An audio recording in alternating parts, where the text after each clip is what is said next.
تاريخنا زجمر دوكجا بزبال حد ودي دوكجا عبيت تمرتو منم زي ربح قلعو كل جزي زي ساقيون زهارمون نبرو جن كل جزي تهاري مناب جزاك من لسن كله انكم مسأنانيعون نايلبي برتع زوبون حنت فليتي نايلب ولد مصحف من باب نبرة تاريخة مصحف مستوم أزيوم حدا جنيا سخون سلاتي بينو بزعبا زواجا يوجونغ هيووك زبال جغنايو أبت تاريخ نايتي جغنا عرق كلهم حدا بحدا كموتون كلو نسو جن بزبالت ان متنكار رؤسو يدفافق نبرن أب مجمرتا زا مصحف أزيا تفتاويت نبرت نجر جن التاريخ نا 10 عامتا زأكل سلاز غزلن كاب شحنا دعلي كفلتا سلاز اللومن حجي نتا مصحف زنب باسب تفيقو اتزدرف حدا سب طرح نبرن نسو دما دوكجا ايو حجي دوكجا أب حدا كوبانيا بكونترات تقوصير يسرح له لومي أبوتا سرحو ناي موداتا معلتيو باقاطام دما اتا زنببا زنبره ناي لبولد مصحف ناي موداتا كفال زوصتلو لوما عنت نبره سرح مسوده نتا ناي موداتا كفال انببا نجر جنت فصامي كريون كله ازي حزنه مغنياتو بيوت استرفه اتجغنا يوجنغ هيوك طرح سلازنبري بتي نجر تبساجو نت دراسي ملأخت الاخلو تاريخو ازي زحزن موداتو سلمنتاي كم زغير كايو كابز حشك خون مخاله نيريبلو ببابور ناب جوز اندات ملسن كله مسو ابت كوبانيا تسرحن نساون كونتراتا زابقعن يوسانغا استبهالت غوار رخبا كلتيوم داواغعن كلو ابسركي دوكجا كابت دراسي ملس مصلو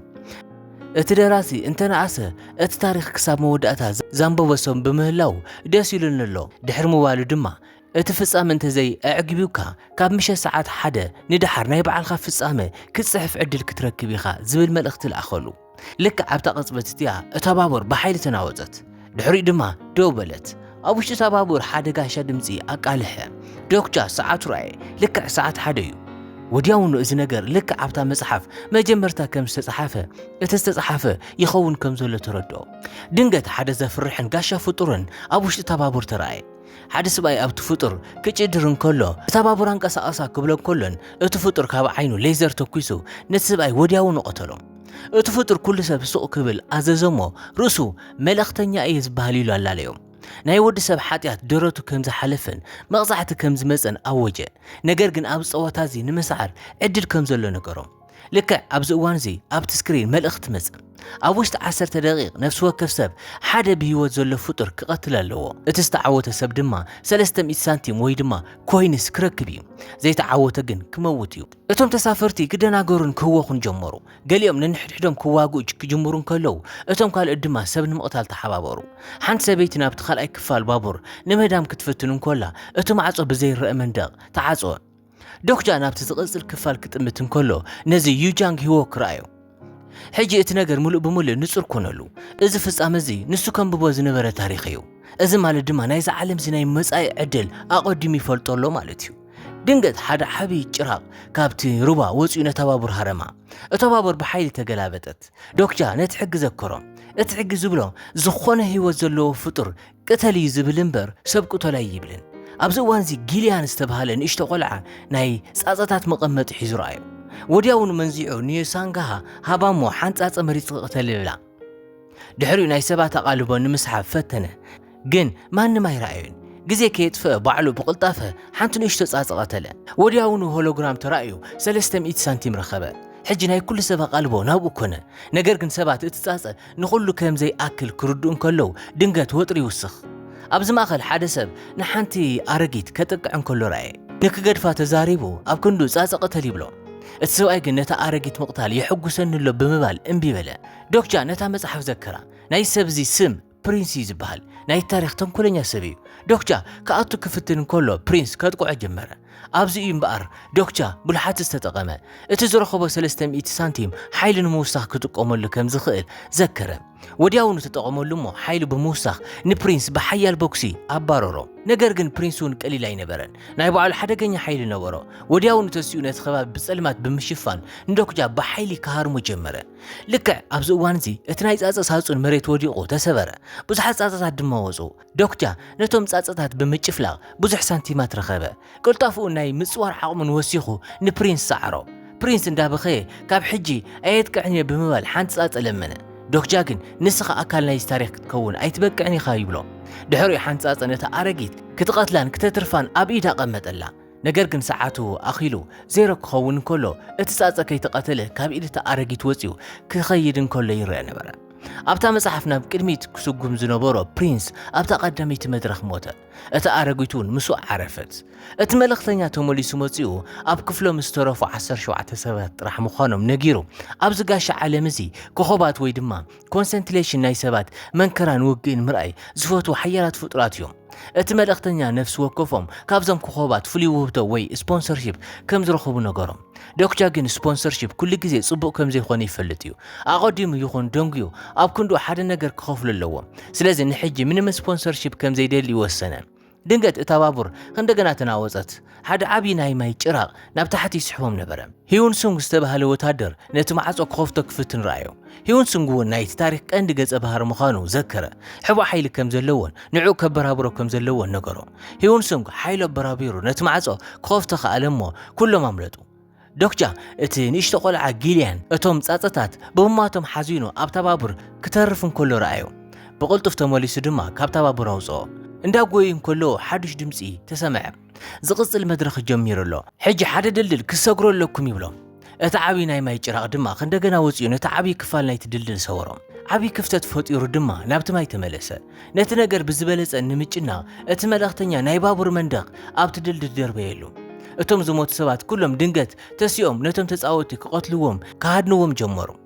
ሂውን ሱንግ ብሓይሉ ክከላኸል ፈተነ ግን ቁጥሮም ኣዝዩ ብዙሕ ነበረ ልክዕ ኣብቲ እዋን እዚ ናይ ዩሳንጋሃ ፍሉይ ክእለት ተበራበረ ብኽእለታት ተጠቒማ ኣብቲ ክፍተት ግዝያዊ ድልድል እንዳሰርሐት ኩሎም ተሳገሩ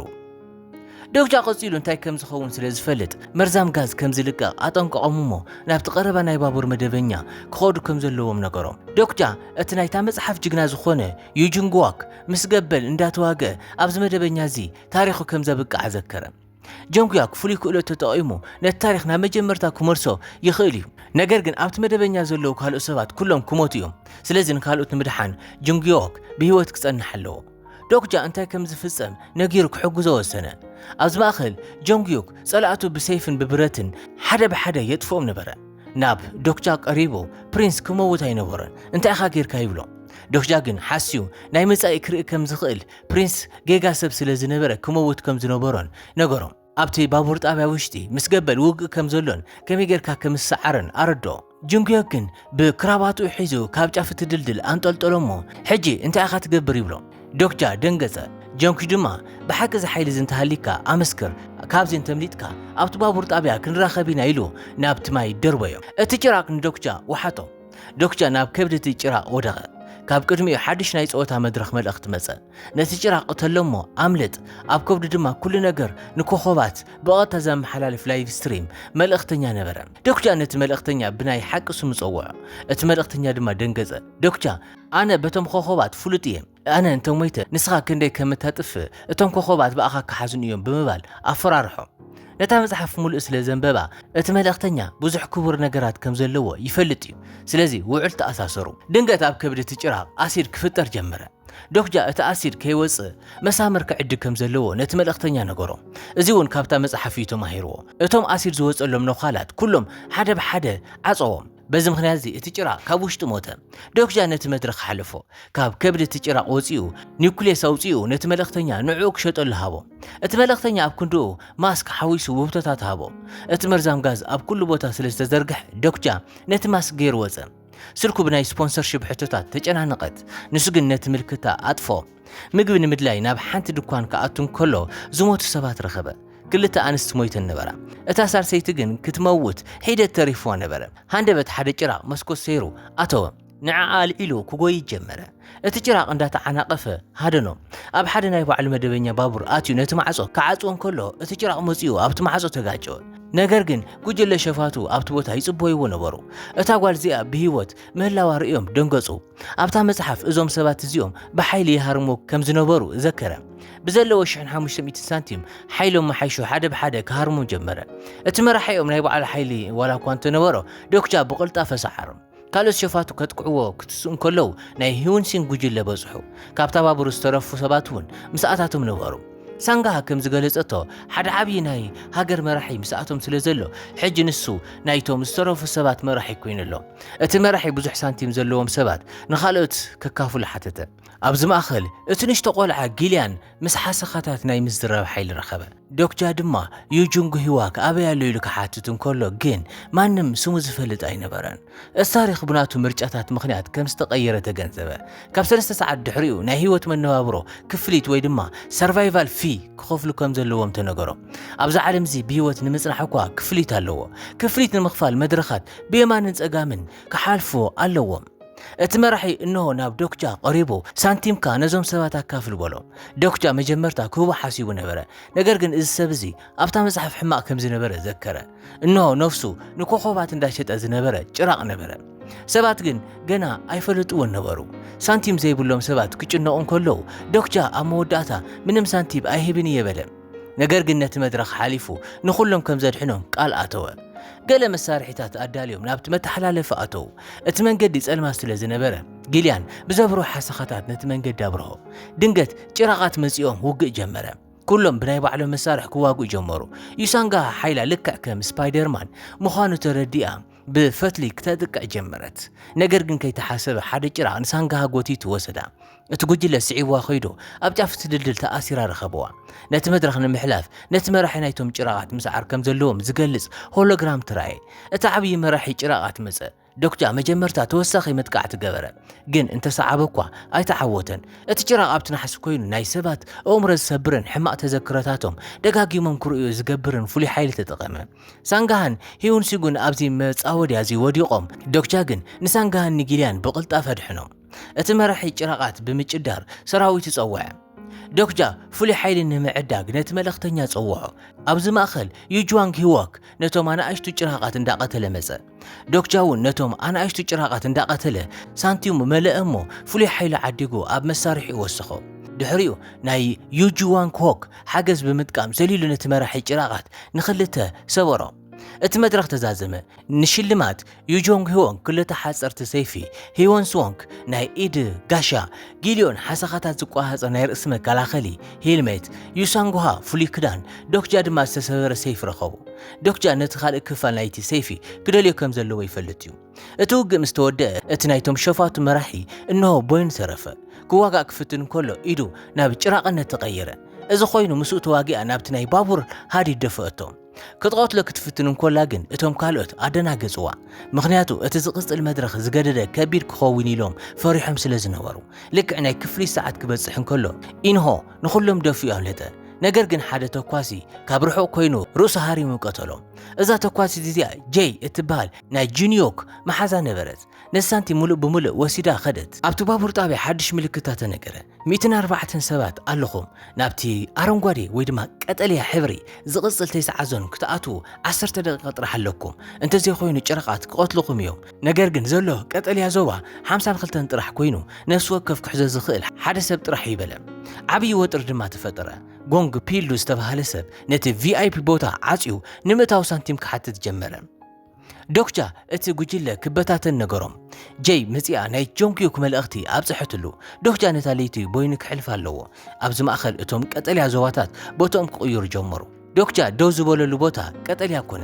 እቲ 10 ደቂቃ ኣብቂዑ ጭራቃት መጺኦም ሰባት ክቆትሉ ጀመሩ ዶክጃ ጆንግ ሂዎክ ንጊልያን ሓዲጉ ርእሱ ጥራሕ ንምድሓን ክፍትን ከሎ ራእየ ዶክጃ ግን ነቲ ቆልዓ ገዲፉ ክኸይድ ፈቃደኛ ኣይነበረን እንዳተዋግአ ነቲ ቆልዓ ናብቲ ቀጠልያ ዞባ እተወሞ ንሱ ባዕሉ ጎዩ ኣምለጠ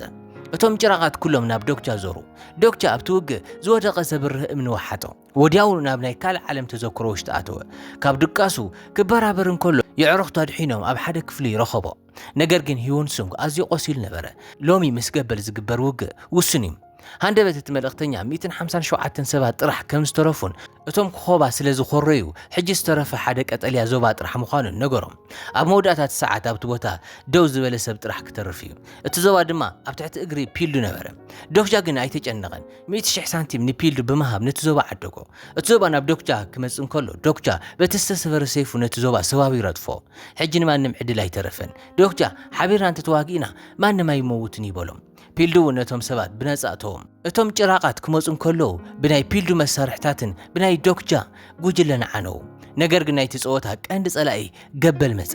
حاو እንዳተፈአ ክቀትል ጀመረ ጆንግዮክ በሰይፉን በብረትን እንደተዋግእ እኳ ሰይፉ ተሰበረ ንሱን ብጽኑዕ ቆሰለ ዶክተር ሓዊ ዝከላኸል ፍሉይ ኣቕሓ ተጠቒሙ ናብቲ ውግኣቶ ጊልየን በእምርኡ ዝገበሮ ዓብዪ ሓሰኻ ነቲ ገበል ኣሰከሞ ሂወን ስንጉ ናይ ኢድ ጓንቱ ናብ ጋሻቅ ተቐይረሉ ነቲ ገበል ክከላኸል ጀመረ ሂወን ኣብ ሳንጋሃ ተደጊፋ ነቲ ገበል ካብ ላዕሊ ጥቅዕቶ ነቲ ገበል ንምስዓር ኣብ ደረቱ ክሃርሞ ኣለዎም ነገር ግን እዚ ዝገብር ሰብ ክመውት እዩ ዶክተር ዘሊሉ ነቲ ዝተሰበረ ሰይፉ ኣብ ደረቱ እንተሰኩዐ እኳ እቲ ሰይፊ ሙሉእ ስለ ዘይነበረ ኣይጸንሕን እቲ ገበል ዶክተር ደፎ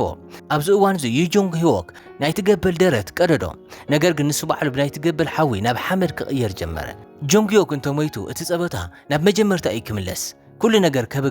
ከብቅዕ ክብል እንከሎ ድማ ሃንደበት እቲ መልእኽተኛ ናይቲ ሰይፍ ካልኣይ ክፋል ከም ዝተረኸበ ኣወጀ ዶክተር ከይደንጎየ ነቲ ሰይፊ ኣጋጢሙ ሙሉእ ገበሮሞ በቲ መለኮታዊ ሰይፊ ንትገበል ወቂዑ ቀተሎ እቲ መድረኽ ተዛዘመ ብዝተረኸበ ናይ ዓወት ሓይሊ ዶክተር ንጆንግዮክን ከድሕኖ ኸኣለ እቲ መደበኛ ናብ ናይ ቀደም ኩነታት ተመለሰ ጆንግዮክ ንዶክተር ብሂወት ብምርኣዩ ተገረመ ኩሉ ሰብ ክሕጎስን ከኽብሮን ጀመረ ኣብ መወዳእታ ድማ ካብቲ ጸሓፍ መልእኽቲ መጸ ኣብዚ ዝተፈጠረ ታሪኽ ተቐባልነት ኣለዎ ካብ ሕጂ እንዳሓር ናይ ታሪኽ እዚ መወዳእታ እዚ ክኸውን ብምባል ድማ ተዛረበ እምበር ከስኩራት ተኸታተልትና ናይሎም ፊልምና ነዚኣ ትመስል ነይራ ክሳብ በኻሊ ፊልም ረኸብ ሰናይ